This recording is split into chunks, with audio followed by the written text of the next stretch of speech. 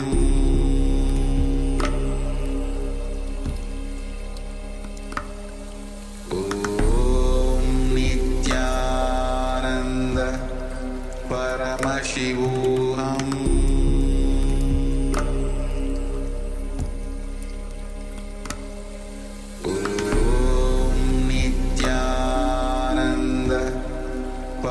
Paramashivoham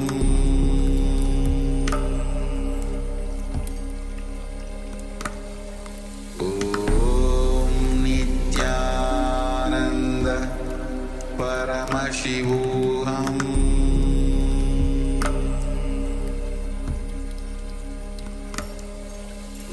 Om Nityananda Paramashivoham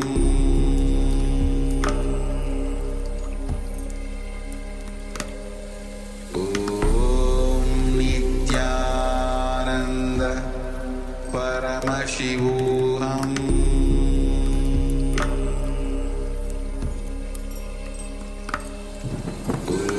Om Nityananda Paramashivoham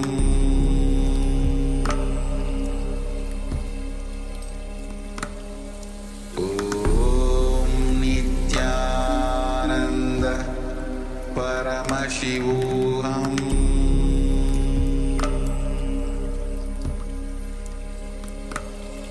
Om Nityananda Paramashivoham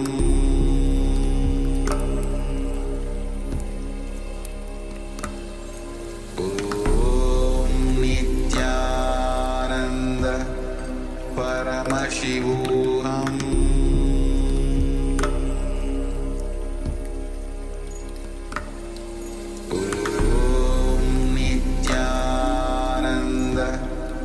Paramashivoham Paramashivoham Om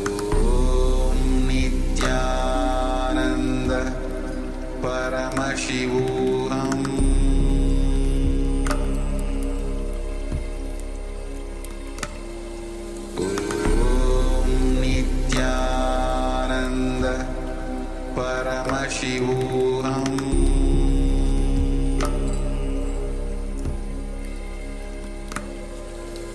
Om Nityananda Paramashivoham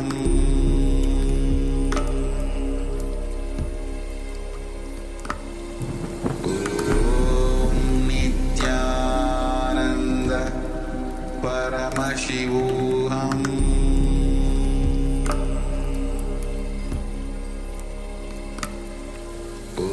Om Nityananda Paramashivoham Om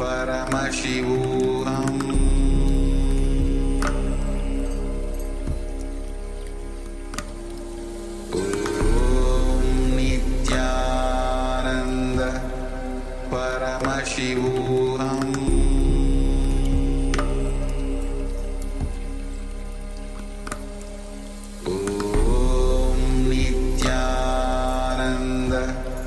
Paramashivoham Om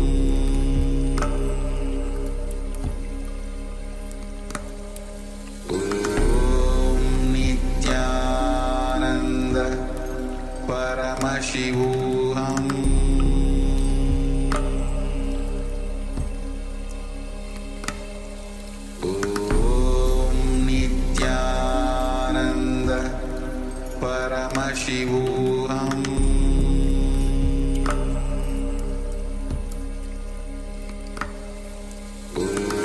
Om Nityananda Paramashivoham Paramashivoham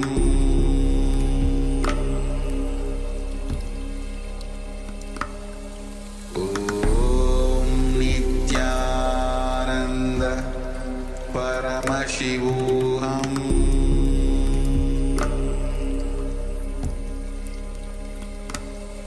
Om Nityananda Paramashivoham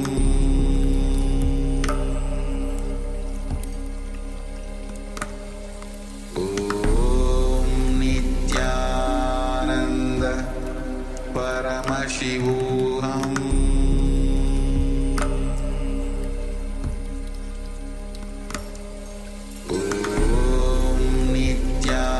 Nityananda Paramashivoham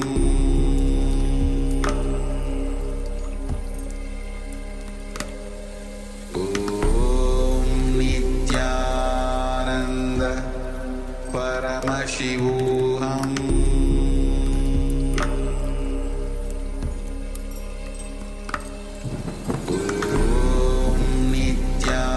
Nityananda Paramashivoham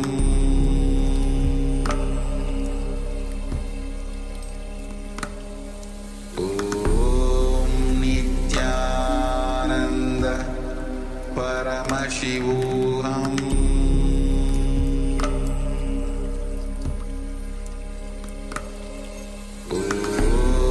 Nityananda Paramashivoham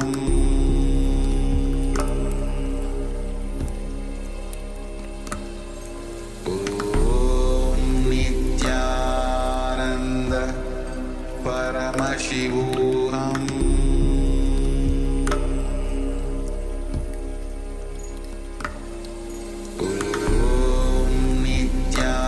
Nityananda Paramashivoham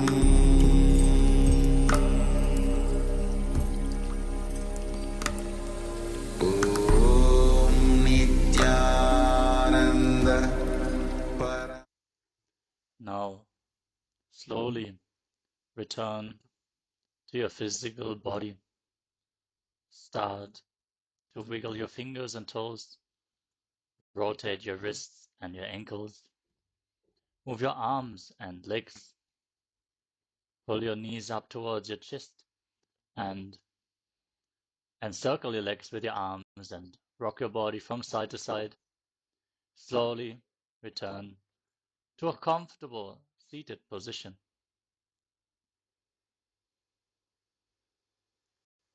Congratulations! You completed the Dvitiya Vinyasa Krama, the 308 asana sequence of Kailasa's Nityananda Yoga. Thank you all so much for tuning in today, and we hope to see you all again tomorrow for another round of Dvitiya Vinyasa Krama. For now, let us all stay tuned as we are going to have the power manifestation. The first power manifestation of the day, as always, is blindfold reading. So have your blindfolds ready and stay tuned. The next set of acharyas is already waiting to take over this session. So with this, let us all sit straight with our head, neck, and spine in a straight line. Bring your hands in Namaskara Mudra in front of your heart center. Close your eyes, take a deep breath. Visualize Swamiji in your inner space as you conclude the session with the Purna mantra. Om Purnamadav Purnamidam Purnat Purnamudachyate Purnasya Purnamadaya Purnamevavashishyate. Om Shanti Shanti Shanti Hari Om Datsat Sarvam Bhagavat Shri Nityananda Paramashiva Padukar Panamastu. Om Nityanandam. Thank you all. Nityanandam.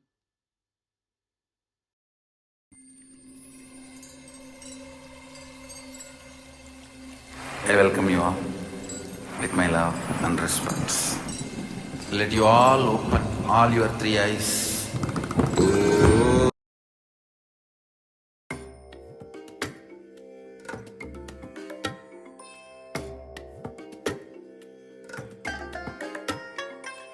I bless you all.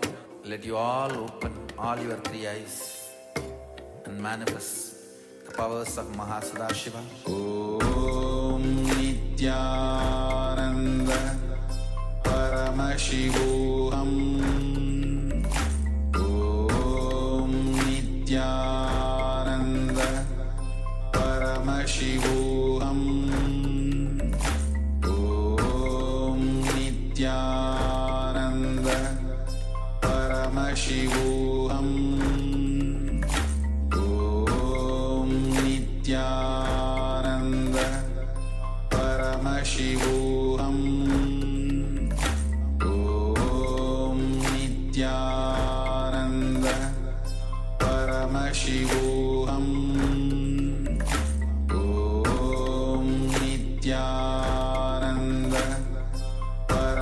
Paramashivoham Om Nityananda Paramashivoham Nityanandam Paramasukadam Kevalam Jnanamurtim Dvandvatitam Gagana Sadusham Tattvamasya Adilaksham Ekam Nityam Vimalamashalam Sarvadi Sakshibhutam Bhavatitam Trigunarahitam Sadgurum Tam Namami. Nityanandam, all of you. Yes, welcome to the day 7 of Paramashivoham Level 2. Now, after we've done the Pratama Vinyasa Krama, Ditiya Vinyasa Krama yogas, let us now get into doing the power manifestation session. Requesting all the participants to turn your videos on and actively participate in the power manifestation. It is going to be a beautiful transition between the yoga session, where we work on our bodies, and now we're going to be working on our feeling connection, working on that which gives us the powers, directly working on our connection with Swamiji. And we do that by doing the power manifestation, surrendering everything at his feet and having Swamiji flow through us. Yes, we'll now chant the Pramana, Shastra Pramana for the third eye. It is from the Vijnana Bhairava Tantra, 34th verse. Beautifully, Paramashiva reveals all of the techniques for sudden enlightenment, for enlightenment to be able to manifest, and for the third eye to open. Then we can now chant the mantras. This is the scriptural reference to manifest powers of third eye.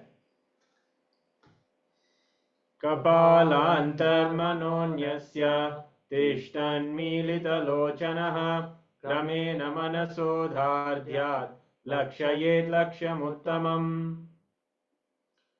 By fixing the mind on the inner space within the crown center and sitting stably without any movement, having the eyes closed in succession, by the stability of the mind and the inner space through the power of the third eye, one directly sees the ultimate goal, Lakshyam, by having the vision beyond the sight that reveals any object or place, attaining the space of oneness with the source, Paramashiva. Yes. So, requesting everyone to settle down. Put your blindfolds on and get ready to do the third eye reading. So you're going to request Swamiji, who resides in your third eye, to reveal to you what is being shown. We're going to be projecting an image on your screen, which you will now request Swamiji to show you through the third eye.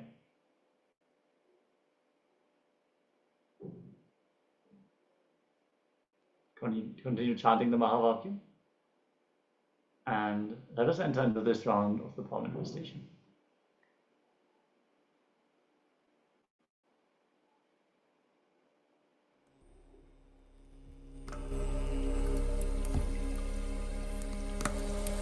Om Nityananda Paramashivoham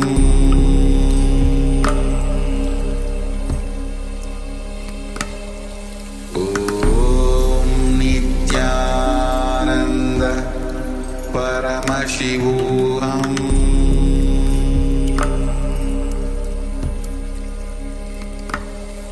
Om Nityananda Paramashivoham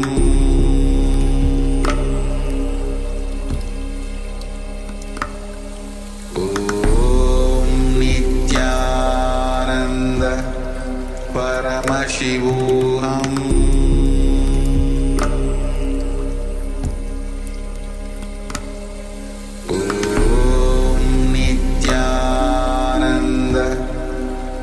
Paramashivoham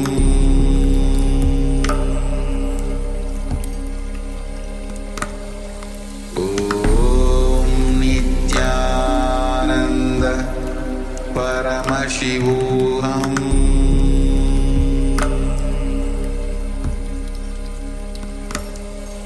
Om Nityananda Paramashivoham